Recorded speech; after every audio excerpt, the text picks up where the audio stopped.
బంగ్లాదేశ్లో యూనూస్ ప్రభుత్వం వచ్చిన తర్వాత రాజకీయ కుళ్ళు కుతంత్రాలలో భాగంగా ఒక వర్గంపై మైనార్టీలైనటువంటి హిందువులపై అత్యంత దారుణంగా పైశాచికంగా క్రూరత్వంగా అక్కడ చంపడం జరుగుతుంది. అంతేకాకుండా చంపడంలో కూడా చాలా క్రూరత్వం. చంపడం, కిరోసిన్ పోయడం, చెట్లకి తాడుతో కట్టడం, గుండుకు ఇచ్చడం, జుట్టు కట్టడం రకరకాలు చేస్తారు.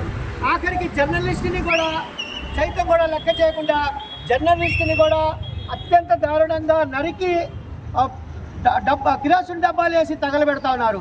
నిన్న చూస్తే వితంతు మహిళని అత్యంత దారుణంగా ఇద్దరు అత్యాచారం చేసి ఆమె ప్రాణాన్ని కాపాడుకొని బయటకు వెళ్ళి అరుస్తూ ఉంటే మళ్ళీ ఆమెని పట్టుకొని చెట్టుకి కట్టి జుట్టు కత్తిరించి అత్యంత దారుణంగా కొట్టి చిత్రహింసలు చేశారు. ఎవరైతే వాళ్ళ దెబ్బలు తిని ప్రాణాపాయ స్థితిలో ఉన్నారో మళ్ళీ 2వ రోజులో 3వ రోజులో వాళ్ళు చనిపోవడం జరిగింది. ఇది యూనూస్ ప్రభుత్వం వచ్చిన తర్వాత డిసెంబర్ 16వ తారీఖు నుంచి జనవరి 5వ తేదీ వరకు కూడా ఇప్పటికీ 7గురు బలైపోయారు. అక్కడ అల్లరి మూకల దాడుల వల్ల అక్కడ శాంతి భద్రతలని పరిరక్షణ సమయంలో అక్కడ అమాయక హిందువుల్ని టార్గెట్ చేస్తూ ఉన్నారు.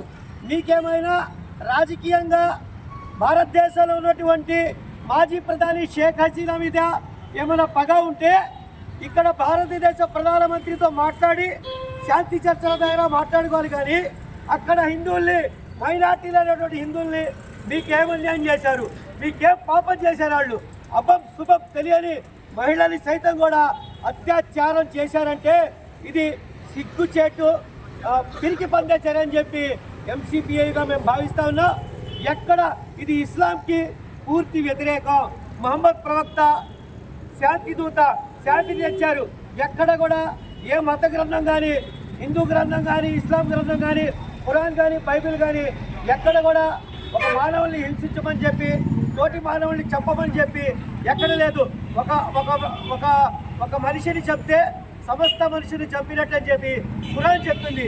ఇస్లాంకి బంగ్లాదేశ్ ప్రభుత్వంలో చేసినటువంటి అల్లరి ముక్కల దానికి ఎటువంటి సంబంధం లేదు.